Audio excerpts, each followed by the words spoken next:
नमस्ते दोस्तों, आज हम आईसीबीएन के बारे में डिस्कशन करने वाले हैं जो कि international code for botanical nomenclature है। ये कुछ प्रिंसिपल्स एंड रूल्स के ऊपर बेस है जो कि प्लांट्स को नाम देने के लिए इस्तेमाल किया जाता है। इसके दो मेन प्रिंसिपल है जो है प्रायोरिटी, जिसको कैर्लोस लिनियस ने फर्स्ट में 1753 में स्पेसिस प्लांटरम नामक उनके एक बुक में पब्लिश किए थे। और दूसरा, जो भी नाम दिया जाएगा जिस किसी भी प्लांट को, वो फिक्स होगा, वर्ल्ड में हर किसी जगह में वो फिक्स होगा। आईसीबीएन को सिर्फ एक ही संस्था चेंज कर सकते हैं और वो है International Botanical Congress IBC।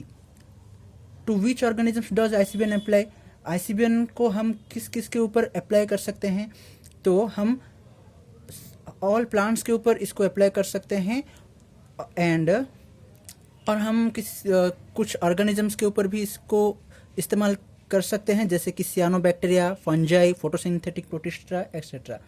ICBN किसी भी प्रकार के कल्टीवेटेड प्लांट्स के लिए इस्तेमाल नहीं होता है। अगर हम इसके हिस्ट्री की बात करें तो पहले लिनियस 1737 एंड अगेन इन 1751 उन्होंने एक बुक प्रपोज किए थे जिसका नाम है, आप देख सकते हैं, Philosophia Botanica. And then in 1813 APD Candolle, वो भी कुछ रूल्स रिकमेंड किए थे उनके book Théorie Élémentaire de la Botanique में 1813 में। और इन तीनों को लेकर, मतलब लिनियस, APD कंडोले और उनके बेटे मतलब अल्फोंसो डी कंडोले, इन तीनों को लेकर जो कुछ भी रूल्स एंड रेगुलेशन बनाया गया, वो सब इस सब को लेकर हम मतलब आईसीबीएन बनाया गया है। इसके 6 मेन प्रिंसिपल्स है। पहला तो ये है कि बॉटनिकल नोमेनक्लेचर जूलॉजिकल नोमेनक्लेचर से संपूर्ण अलग है, ये इसके ऊपर डिपेंड नहीं करता है। और दूसरा, the application of names of taxonomic groups is determined the means of nomenclatural type, मतलब कि वो नोमेनक्लेचर के ऊपर डिपेंड करता है। और तीसरा, ये जो नोमेनक्लेचर है ये प्रायोरिटी ऑफ पब्लिकेशन के ऊपर डिपेंड करता है। और किसी भी प्रकार पे मतलब किसी भी प्रकार का परिस्थिति हो, मतलब कोई भी प्लांट को सिर्फ एक ही करेक्ट नाम दिया जा सकता है।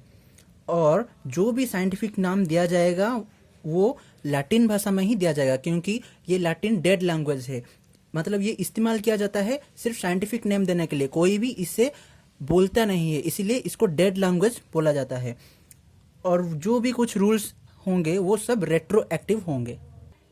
Main rules of ICBN: according to binomial system, name of any species consist of 2 names. आप समझ सकते हैं, बाई मतलब 2 एंड नोमियल मतलब नाम।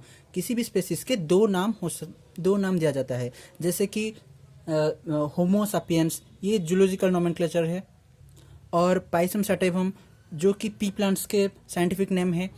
और दूसरा, टोटोनिम्स आर नॉट वैलिड। इसका मतलब ये हुआ कि किसी भी स्पेसीज का जेनेरिक नेम और स्पेसिफिक नेम सेम नहीं हो सकता। तीसरा, जो भी कुछ length of the generic name और specific name should not be less than 3 letters and not more than 12 letters except, ये आप देख सकते हैं, क्योंकि ये जो नाम है ये 1961 के पहले दिया जा चुका था और जिसके बाद आईसीबीएन बना, तो इसीलिए ये वैलिड है। रिक्सिया पाई हार्कोंडेंसिस, जैसे कि आप देख सकते हैं कि यहाँ पे जो स्पेसिफिक नेम है ये 12 लेटर से ज़्यादा है, लेकिन ये वैलिड है क्योंकि ये 1961 से पहले लिया जा चुका था। अब आते हैं इसके 4th पॉइंट पे, जो कि सबको मालूम है, ये कि जेनेरिक नेम का फर्स्ट लेटर जो है वो कैपिटल लेटर में लिखा जाएगा और जो स्पेसिफिक नेम है वो उसका फर्स्ट लेटर स्मॉल लेटर में लिखा जाएगा।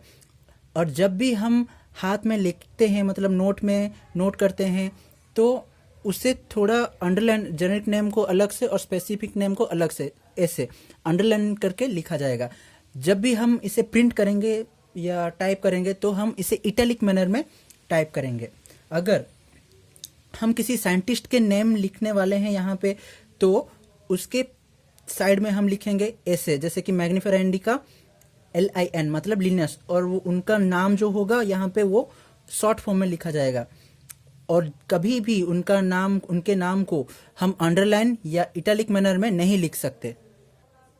अब आते हैं बीट नंबर 8 पे।